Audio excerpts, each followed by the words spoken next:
Greetings, everybody, and welcome to today's VentureBeat webinar on how mobile game developers can break free of the App Store, brought to you by Xsola. My name is Dave Clark. I'll be your host for this VB Live event today.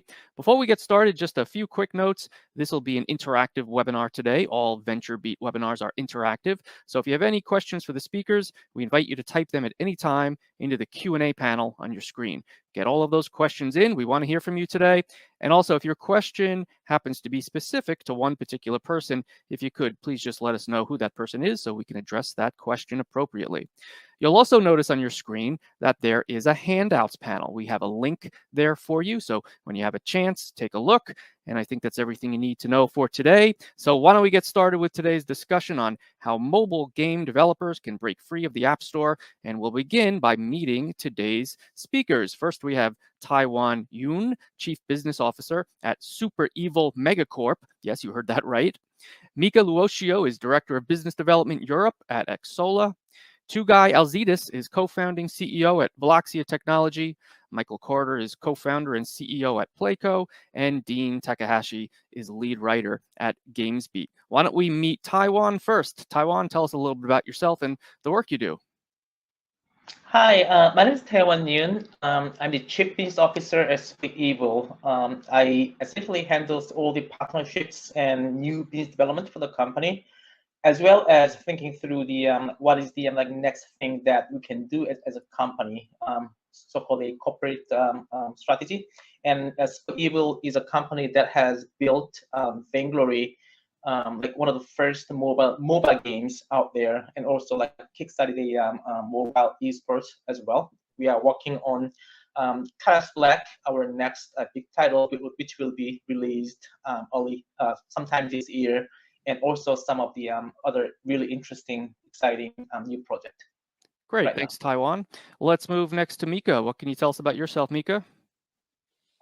Hi, I'm Mika Lotia. I'm originally from Finland. I worked in the mobile game industry for over 16 years now, from the not so smartphones to all the way to the smartphones and app stores. And today, working at Xsola, I'm managing the European region for Xsola. So all our partnerships here, talking to publishers based in Europe, mobile and PC and all kinds of platforms.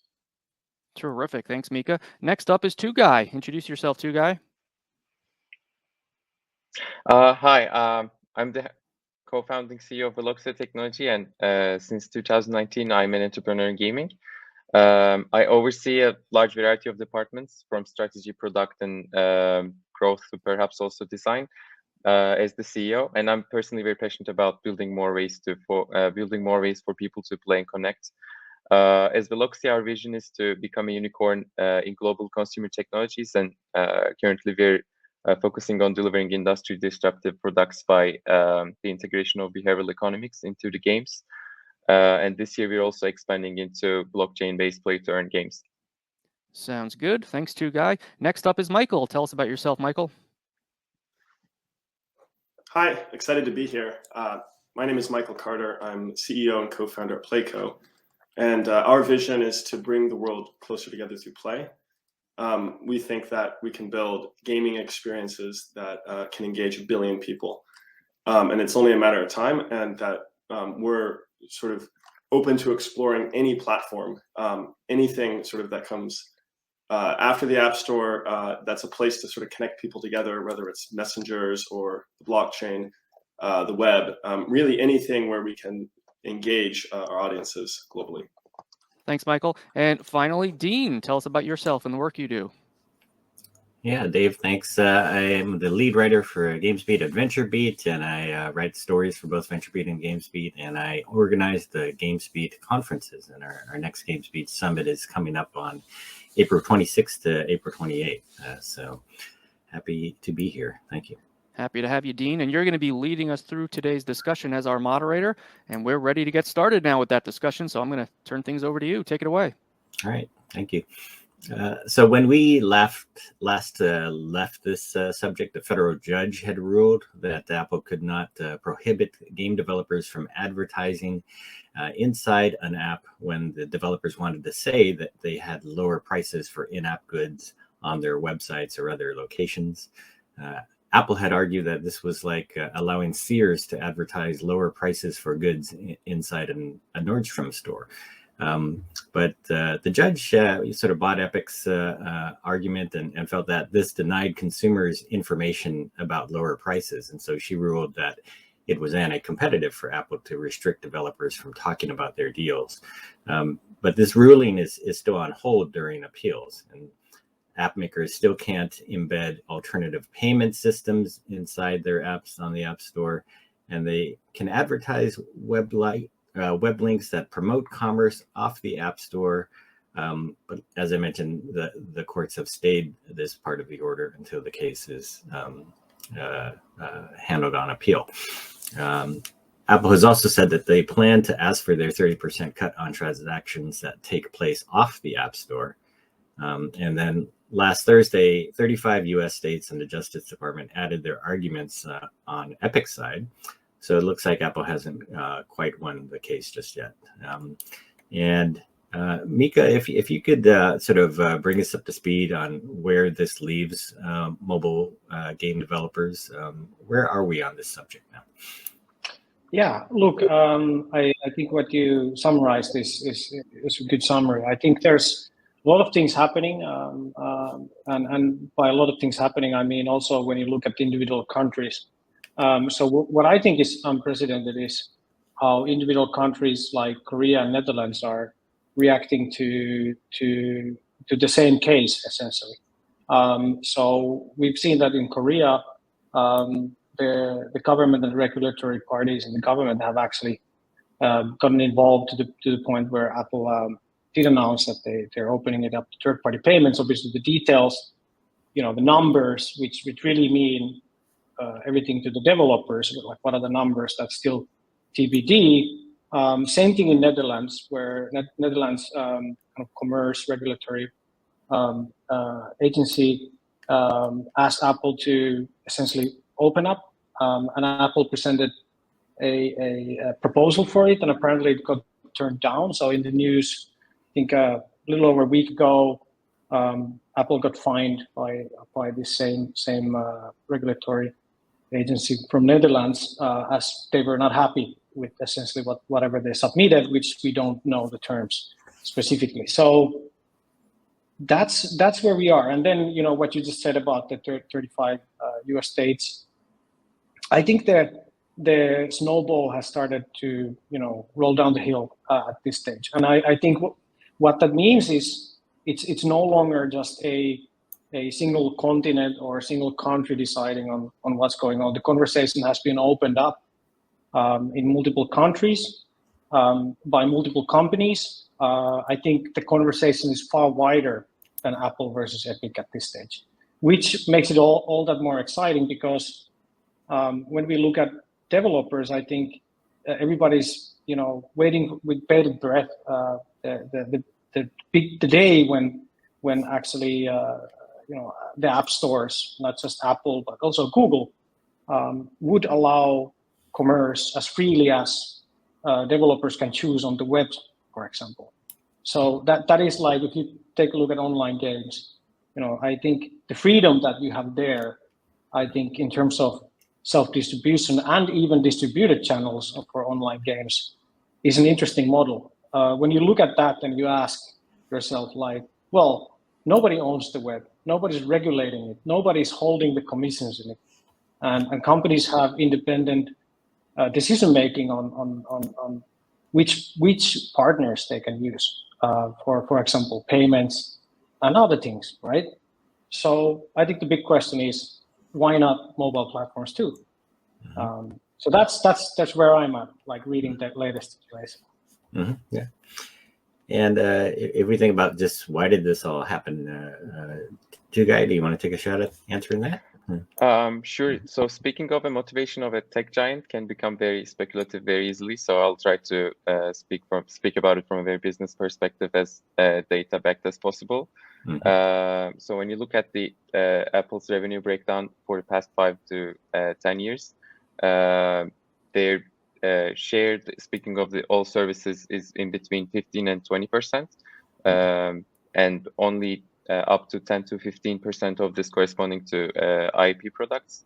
So eventually, even if the worst scenario happens for the Apple, they would only have the drop they would face with is only something that corresponds to 5%, which tells me in a way that money is not the only thing that's at stake here.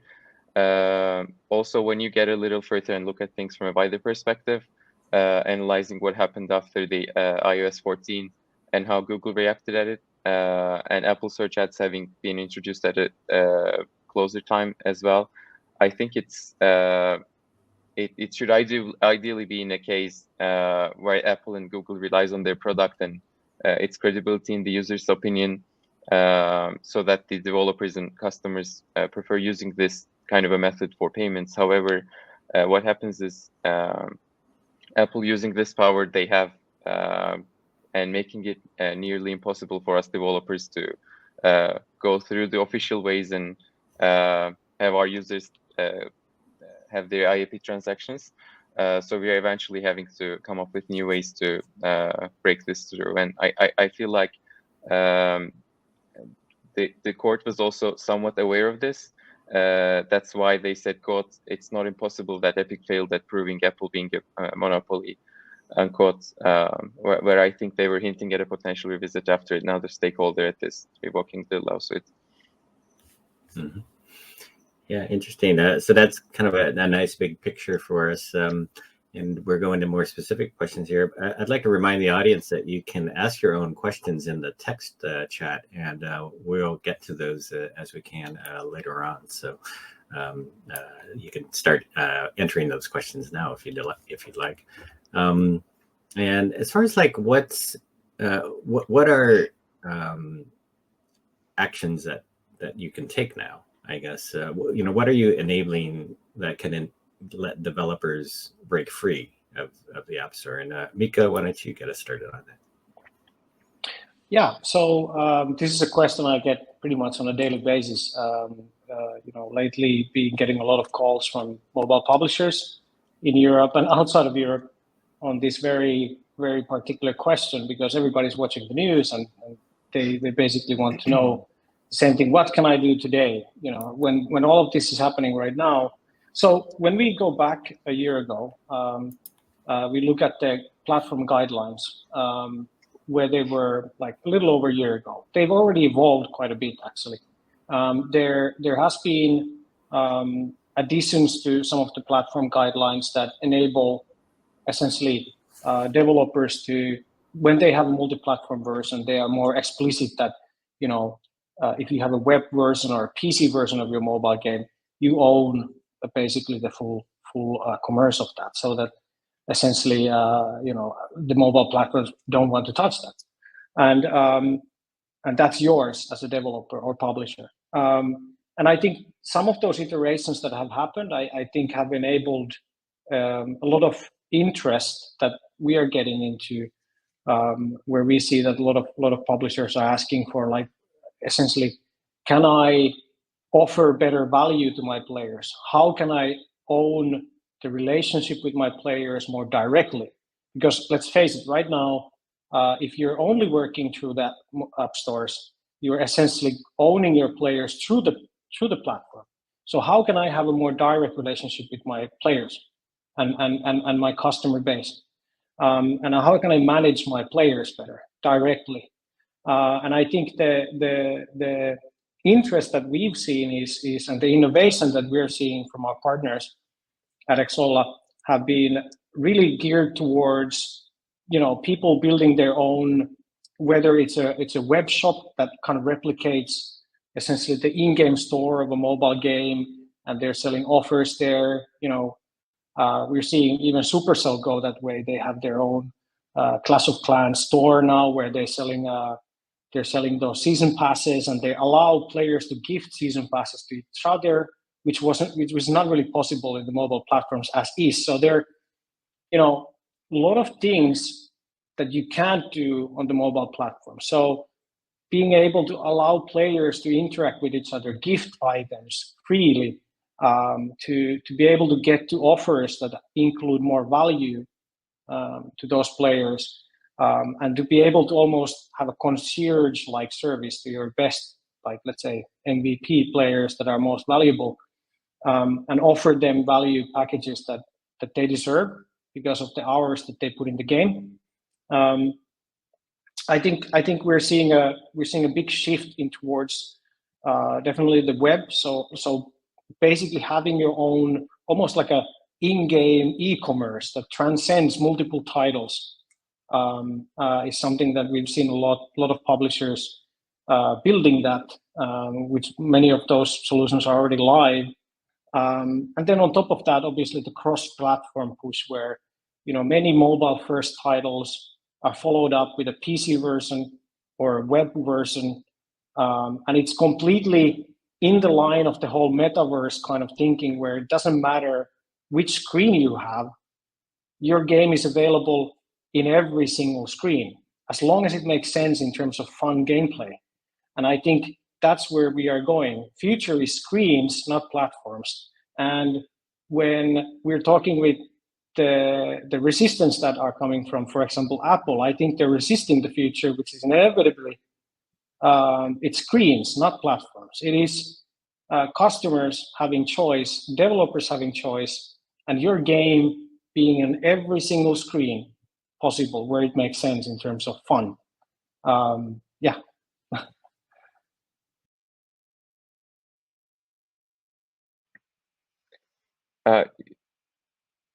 That's actually personally one of the reasons why I find this topic super interesting, because we're not only speaking at competition or a lawsuit between Apple and Fortnite, two tech giants, but we're actually speaking about how this is going to impact the future and probably the whole gaming in 5 years. And Michael, how do you view developers breaking free? Yeah, so my view isn't that breaking free is in and of itself like an interesting goal.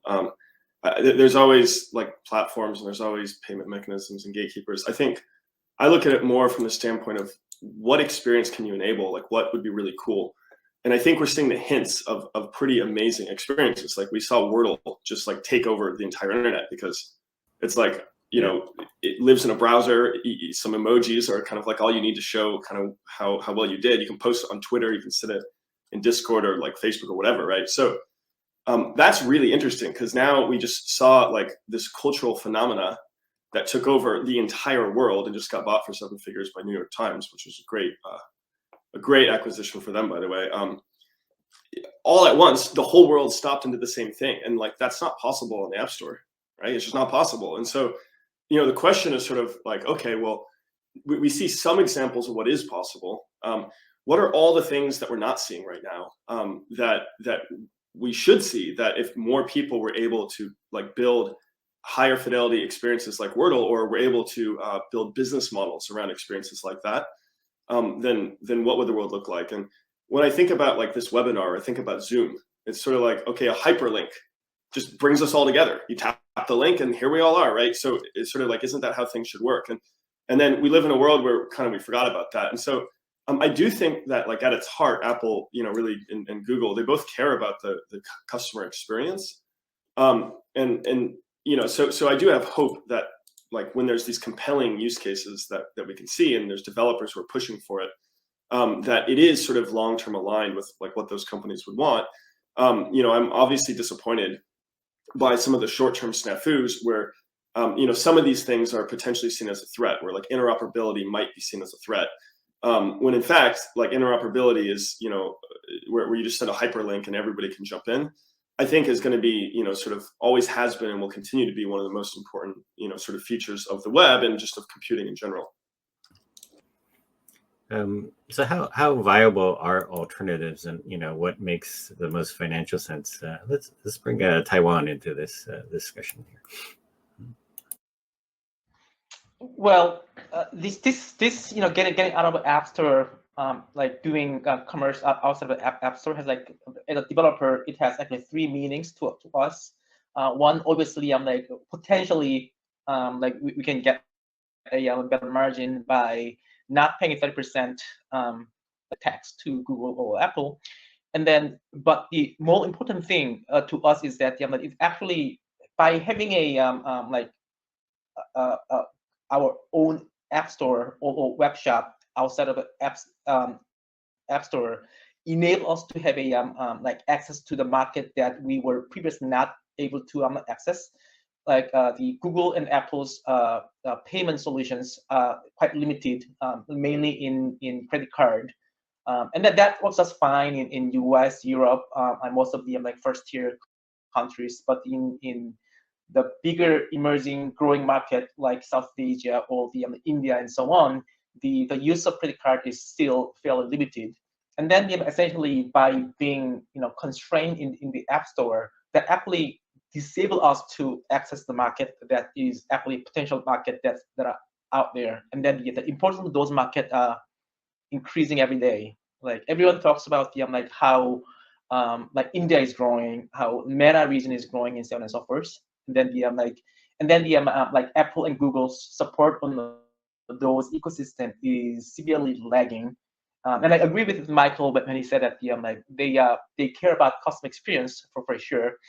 And then but the thing is that like from developer perspective, there are much bigger market out there, but because of that like their short-sightedness, it is actually restricting the like developers to be able to exploit those. And then like in the long term, what is more important? The most important thing to us is that we can actually, by having things outside of the App Store, we can actually have the entire data transparency in terms of where our customers are coming from, and where they are going, and so on and so forth. Meaning that right now in the App Store, we sometimes don't even understand when the fraud happens, why it happened, who did it, and like how to fix that problem, because those informations are not shared to us. So that's sort of the things that we can easily solve, which also leading to the like better service to players and also better margin for developer, because customers will be satisfied. And then there are a lot of other stuff like we do develop cross-platform games, so like our game has been on PC and mobile at the same time. And then it is natively cross-platform. You can move on from the playing on the mobile and then move on to the PC like with a snap. And then like where the like money comes from, by being so that is the like always a question that we had about like App Store, is that like like we are moving ahead with different multi-platform feature, but Apple and Google are not figuring out like fast enough for us in a way that they are actually. If iOS and Google Play has been the innovator in the past in mobile ecosystem, now they're actually starting to become a like sort of like pulling out our legs in a sense. They're not, I believe that they're not intending to, but like the things are moving really, really fast. And then I hope that either they open up like the more in terms of like allow us to do like the better job in supporting our customers, and also like all the like they ramp up their effort to support all the stuff that like they are not doing right now.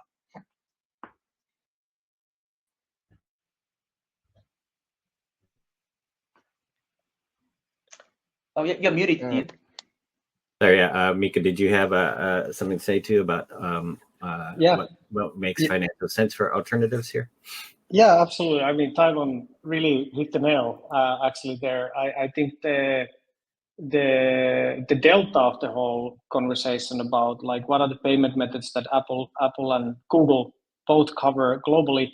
Having worked in mobile game industry for quite long and understanding like taken for granted that whatever Apple and Google gives me as a developer in terms of payment method coverage, outside of the tier 1 countries, talking about Latin America, Russia, Korea, Japan, China, etc.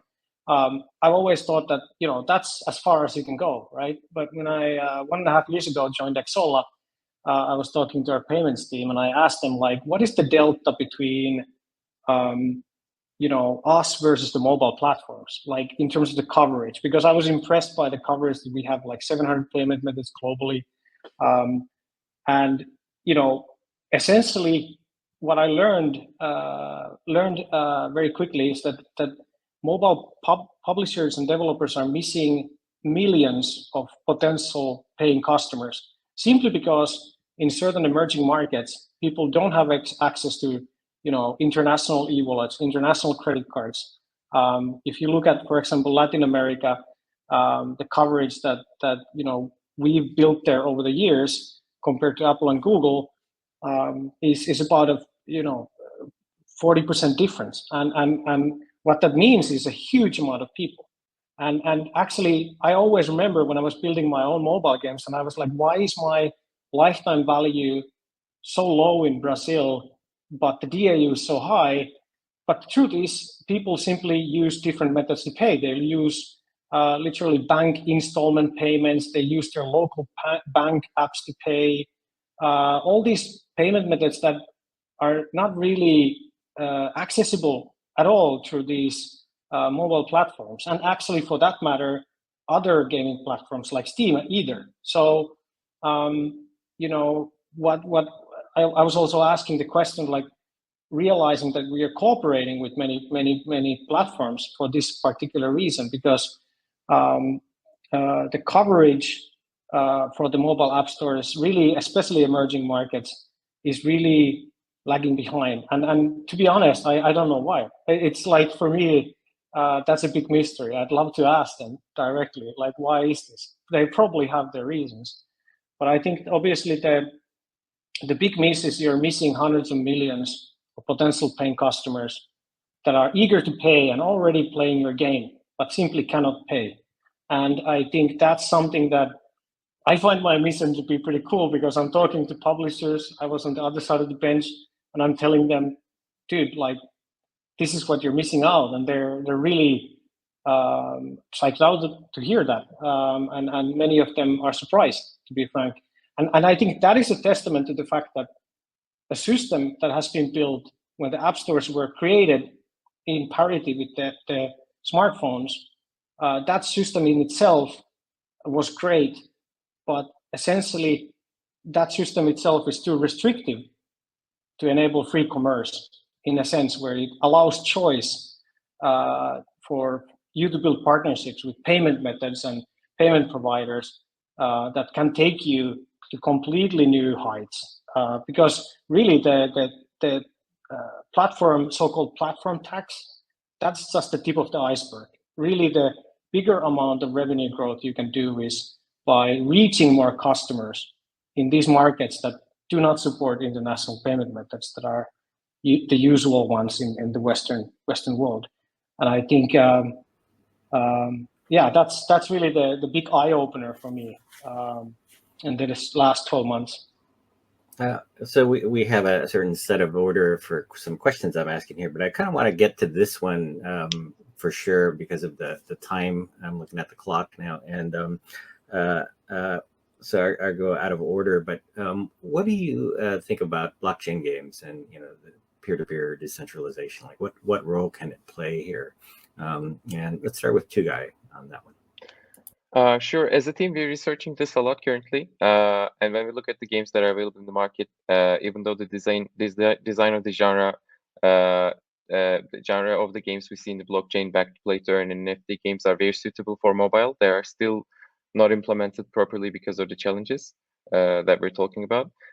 So the methods we see that can be used in a way to come up with this are in 4 categories.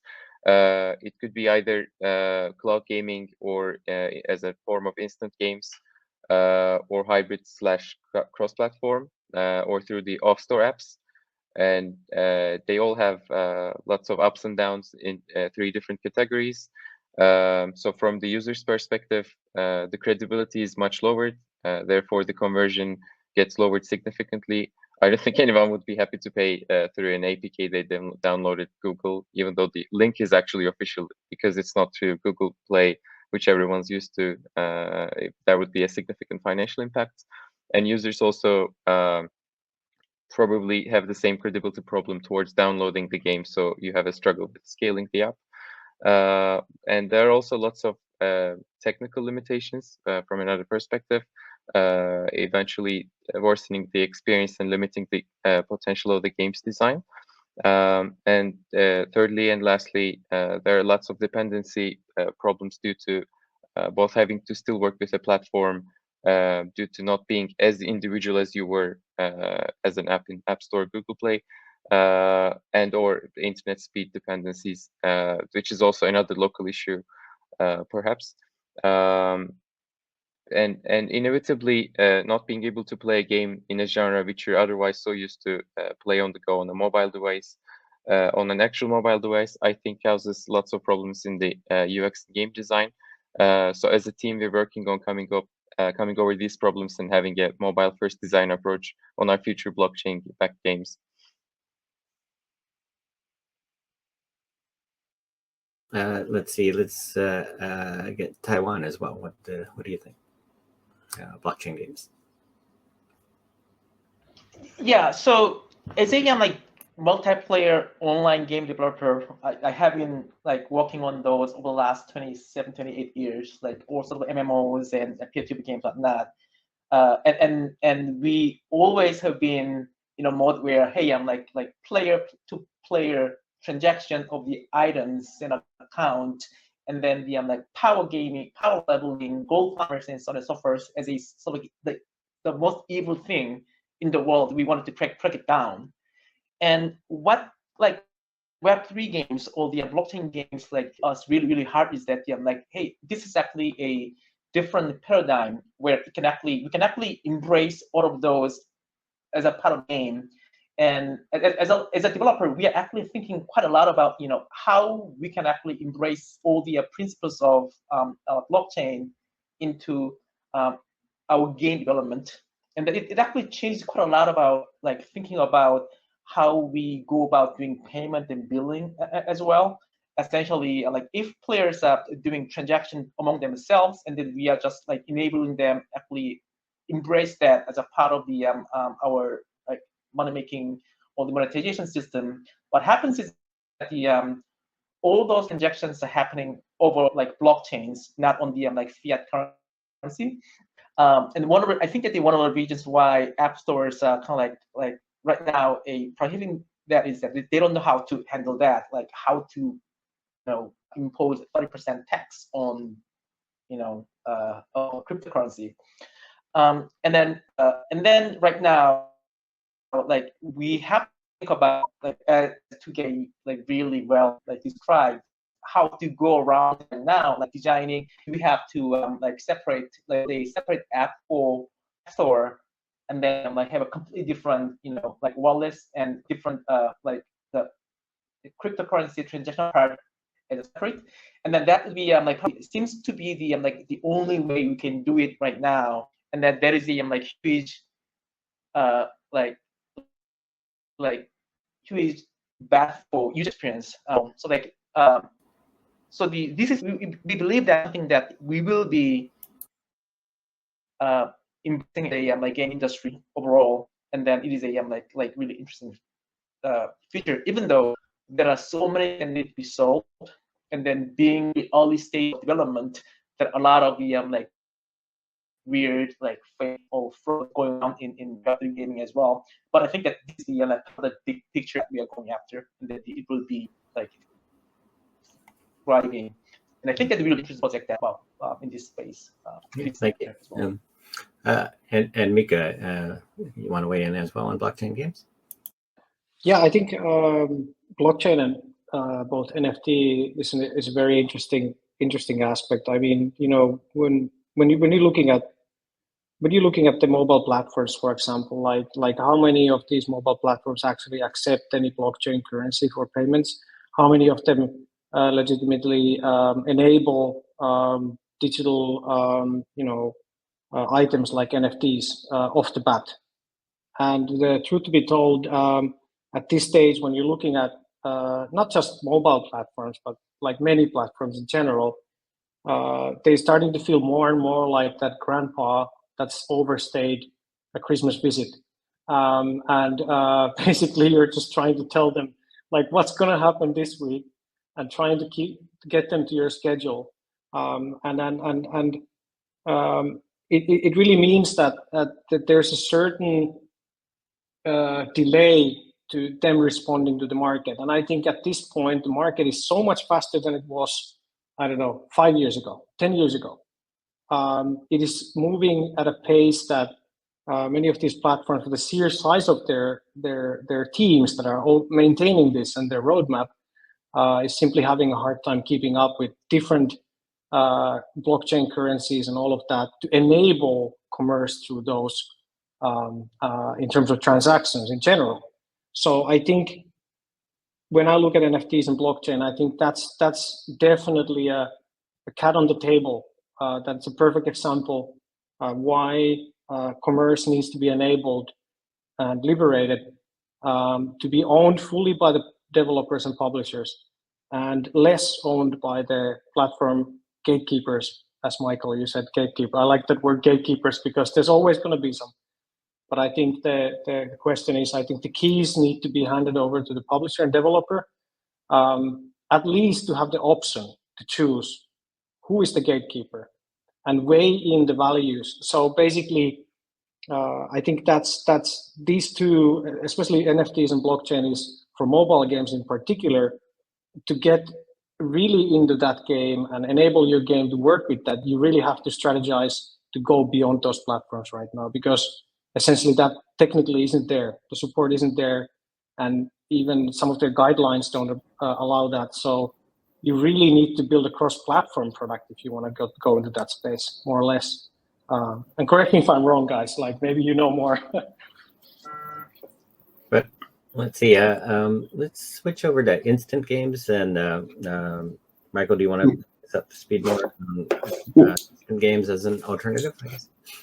Sure. I mean, I have a couple thoughts on the blockchain stuff. So I'll just be brief. I think that the very nature of kind of this whole Web3 or crypto gaming transition has to do a lot with sort of interoperability and sort of federation. Meaning, if you look at like all the layer 2 kind of gaming companies out there, like look at the Immutables and the Dappers, or like look at Polygon. This is simply a way to sort of federate the ownership of items like NFTs. But that there, like right now, just like this idea of, okay, let's federate these game items, that wasn't even allowed, like federated economies between Apple and Google until recently, and only because like regulators stepped in and said, wait a second, like you can't like prevent people from having their digital purchases, across 2 platforms. But actually, that's something that both Apple and Google were very excited to go ahead and regulate, right? And so you can see just like right from the beginning, this idea that there could be a system that has that kind of federated economy right out of the bat, is something that no one's excited about from Apple and Google land. And so, of course, there's going to be friction because regulators didn't tell them that they had to allow, this sort of new way of federating economies. But then, of course, it gets more fundamental when you look at like something that's more like layer 1, like, okay, let's build a smart contract that literally has the game logic encapsulated on the blockchain itself. At this point, you've actually federated more than just the economy, the items that you own. You federated the entire like game balance and economy.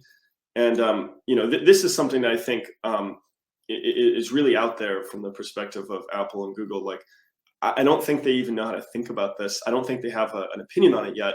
And so I think in general, these companies are more conservative. I would say in their defense that before I understood any of this, I couldn't tell the difference between something that seemed like scammy or something that seemed legitimate. And so, I don't sort of hold it against them for going slowly, but it would be good to see a more proactive approach from them to say, well, let's learn this and figure out the right policy. When I contrast this with instant games, to kind of talk about your next question, instant games are something that is, I think, the basic idea is that people inside of like a social app, like inside of Discord, inside of Facebook, inside of Snapchat, inside of TikTok, inside of some kind of like social media communication app, that they can just jump into a game where they go from communicating to gaming and back, is a concept that was a theory until like 5 or 6 years ago. And then it sort of came out in a big way, and hundreds of millions, billions of people have done this and really enjoyed it. And actually, it's some of the largest entertainment products on the planet have been built this way. At Playco, we've had more than 500 million unique players across our instant gaming portfolio. And that's more than like almost any mobile gaming company out there. But the sort of problem with it is that Apple and Google, and particularly Apple, have gotten in the way of allowing us to transact with those customers. Meaning, it's not even about like, is there a 30% tax? It's just sort of, are we allowed to charge the money? You know, can we use a credit card payment solution? Can we use Apple's payment solution? Can we use anything? And the answer is no. And there's a lot of reasons that are given for that. But at the end of the day, the way I look at it is just, you know, these sorts of games are built with interoperability as the core premise. Meaning, if I have a social game, but like half my friends or family or colleagues like can't play the game, then that's a bug. Meaning, like the core feature of a social game is interoperability. And so, for these games to sort of succeed, they have to be built in an interoperable way. And I think that like the sort of issue is that Apple then is able to say, well, this interoperable technology depends on nothing on the App Store. There's no code we control, no submission process we control, nothing, and it makes them nervous. And so you know, they're able to point at you know, possibilities like, well, since we didn't review this game, what if it's you know, doesn't meet, you know, the right content standards? And it's like, well, you know, there's tons of game rating agencies out there that have sort of done their job for decades, and it sort of works. And then it's like, well, what if somehow this game defrauds its own users? It's like, well, you know, like large game companies that have large user bases, they bend over backwards to provide great customer service and not defraud their users. Like, that's not really a problem. But nevertheless, by depriving instant games of the ability to transact with their customers in any way, shape, or form, it just sucks all the oxygen like right out of it. And so I don't really know about the intentionality here, but what I do know is that there's really like this kind of pent up demand, like commercial demand, just waiting for that switch to just flip, to say we can now transact with these hundreds of millions, billions of people. And I think that's going to be one of these overnight successes where suddenly here's a game that makes 10 billion a year. You know, how did that come to pass? And it's just going to be because instant gaming is allowed to transact with customers. And I think it's inevitable, but there's a question of when. Cool. I'd like to remind the audience that you can ask questions if you want. And for our next subject, that we'll go from instant games to cloud games. You know, I guess Fortnite's apparently back in the iOS App Store thanks to cloud gaming and GeForce Now. So, Two-Guy, do you want to get us started there?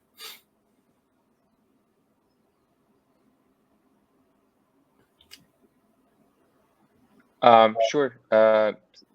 I just wanted to add up one thing with Michael's comment. I agree completely. There's going to be an overnight success once the gaming native companies are able to integrate the already existing mobile game design know-how and growth knowledge they already have into the games that we will start seeing more often.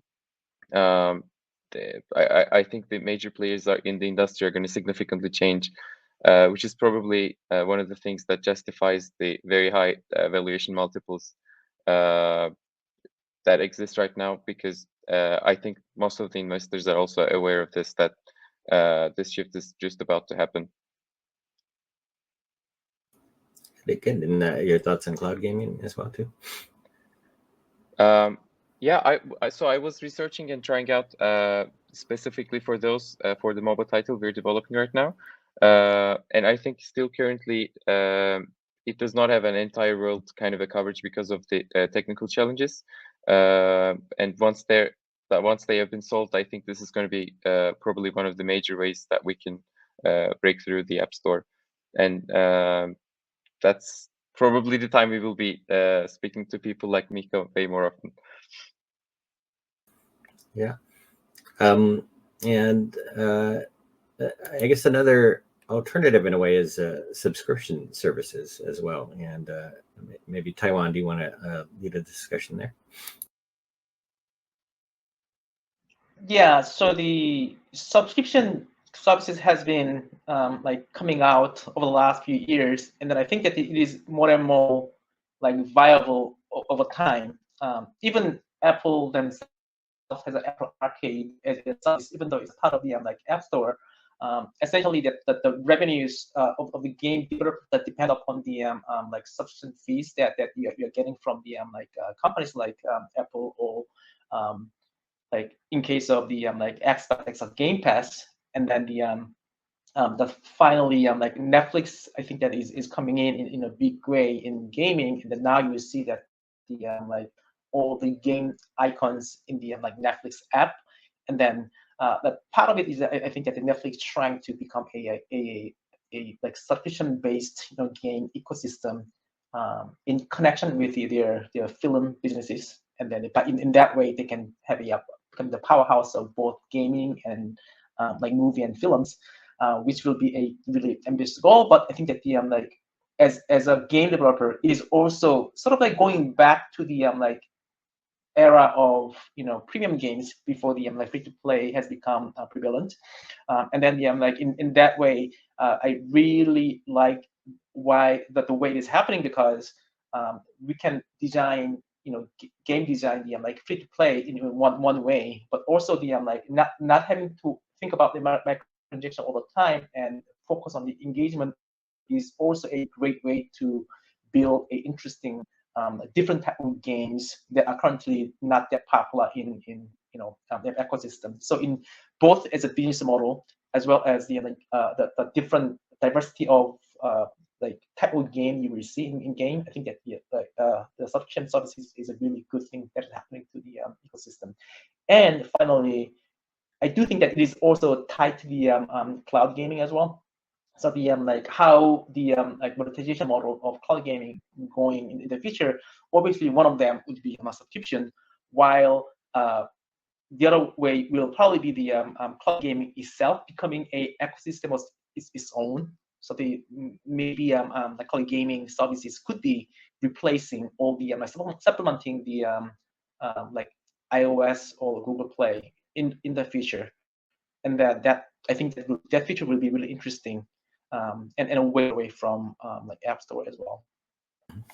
Cool. We do have a couple of. Oh, sorry. Get away from App Store, but more of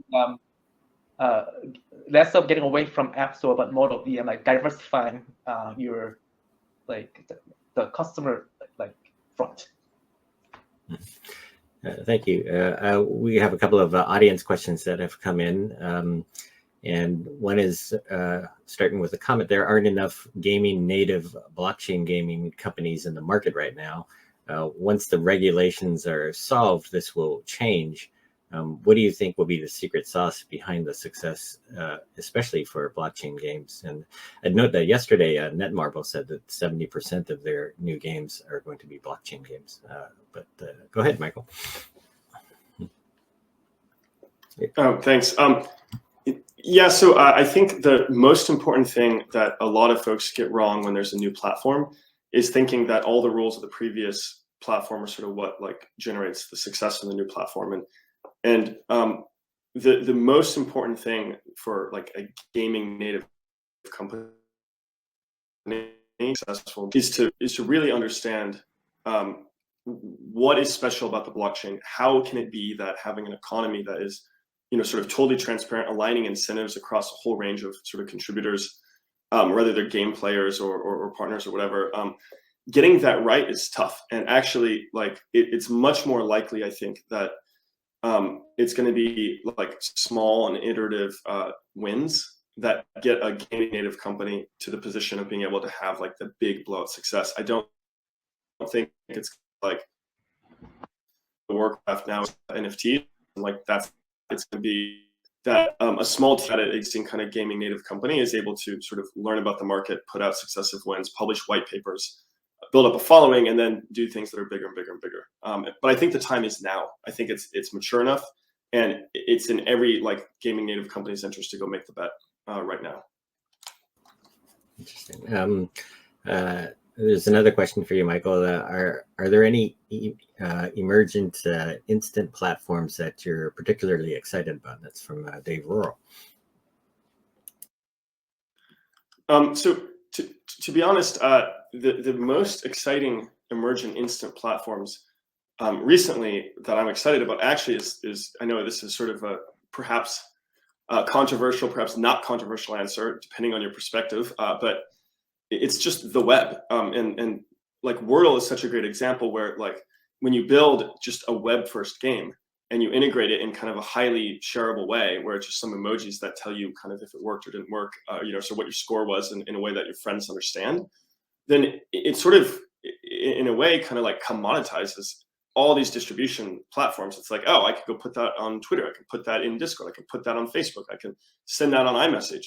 And I think that like it really shows shows you the power of hyperlink. And I think that the kind of like consumer behavior of, you know, knowing what it means to share and knowing how to share and knowing how to share in their favorite places is now at a point where like everyone on the internet knows how, they get it. And the idea that a hyperlink brings you into a game and like knowing how to sort of play a game inside of, you know, Safari or Chrome, you know, all those behaviors are there. And on top of that, the browsers are really powerful. You can build really interesting experiences in a browser that people sort of can't even tell the difference between an app store. And so in some sense, I would say that like this is the first time, you know, and by the way, myself, like, you know, 15 years ago, I was working on web standards. I was trying to like, you know, help bring about like, you know, basically the W3C HTML5, you know, technology stack for gaming. And I always, it was sort of like, oh, maybe, you know, this will be the year this sort of takes over. Maybe this will be the year. And somewhere along the line, I actually forgot about that like actually just the web on its own is sort of powerful. I think anyone who counts it out in the long term is wrong.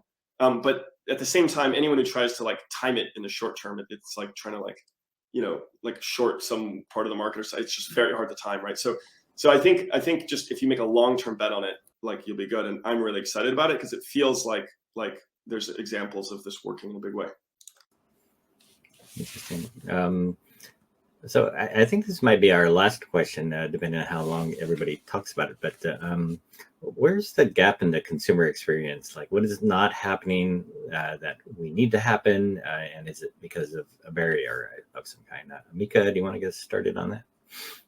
Yeah, sure. I think the barriers of entry for customers right now is basically, you know, they want easy ways to interact with the game, and also that goes easy ways to interact in whatever screen they want. But also the same thing, they want to monetize on whatever screen they want to monetize. If they feel that they want to buy a game or buy a season pass, buy a bundle, you need to be able to offer that to your customer in all those screens that they can play that game. And I think the whole conversation about, you know, these whole platforms, it feels like in 5 years we will look back at this day when we're having this webinar and we're thinking like, wow, the world is not going to be platform. It's going to be different outlets offering their services to provide, whether they provide transactions for blockchain, they will handle NFTs, they will do, handle payments for your game. And I think that's like a world that I'd like to subscribe, and that's a future I'd like to subscribe on, where, you know, consumers have the abundance of choice, and then the actual publishers and developers can choose where the consumers are. So I can look at the data, I have a casual game, I need to access casual gamers. What kind of payment methods, whether it's blockchain, credit cards, alternative payment methods, what do casual gamers, that is my demographic for my game, how do they want to monetize? How do they want to engage on my game? Where do they want to play? They have access to this data, and they have ability to decide for their own company and their own business like they should be able to. I mean, look at it. If you set up now a new startup to sell clothing, you don't need to go through Sears to sell everything. That's, I think, the free commerce that we have in every other commerce on the planet, that you don't need to go through a single store to sell your stuff. You can choose to sell your stuff yourself or distribute it through other, shopping malls, whatever, and delivery companies like Amazon. And I think that's where digital games and digital virtual goods also need to move into. And I think we're dealing with some legacy systems here, which we like to call platforms, but I think it will look very different in 5 years. Maybe Michael, can you get a last word in on this consumer experience as well? Yeah, so I mean, it comes down to one word. It's interoperability. And at the end of the day, what people don't realize is that all app companies, all gaming companies, everyone out there who's on these app stores today, they're paying for the tax, not just this 30% tax. They're paying for all of the development overhead and the cost of creating interoperability. Everyone has to have two teams. Here's my Android team, here's my iOS team.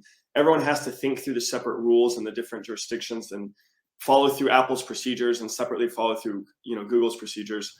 And so at the end of the day, what we don't see is, number one, how much sort of extra costs are going into interoperability, that then those costs are being passed on to consumers. But then secondly, by lacking the interoperability, there isn't the ability to have more sort of things like for example, like Zoom or Messengers, where you have a hyperlink and you get dumped into a sort of an experience with your friends or your colleagues or really anyone. The ability to just say, okay, our economy can live anywhere, the game can live anywhere. That interoperability, at the end of the day, it's something that I think benefits not just Apple, but also Google, because who wants a third app store where suddenly every single game and app on Apple and Google today suddenly work on the third app store? That would mean that like a new hardware set, sort of would just have to be a bit better than Apple and Google, and then it would start selling, right? And so it doesn't really benefit the current sort of powers that be to have interoperability, but it actually hurts the customers, it hurts the companies, it hurts the whole ecosystem. And so I think if anyone needs to look to sort of what we're missing interoperability, and like that's the most important thing, I think, for the customer experience. Thank you. And Dave, do you want to step in and tell me whether we have time for one more answer or not? Just let me know. Yeah, let's go for one more, Dean. Okay. Let's see. Guy, do you have something to add to this as well? Sure. I'm looking at it from a perspective that I've shared a little bit before, but also probably corresponding to the first question we got tonight.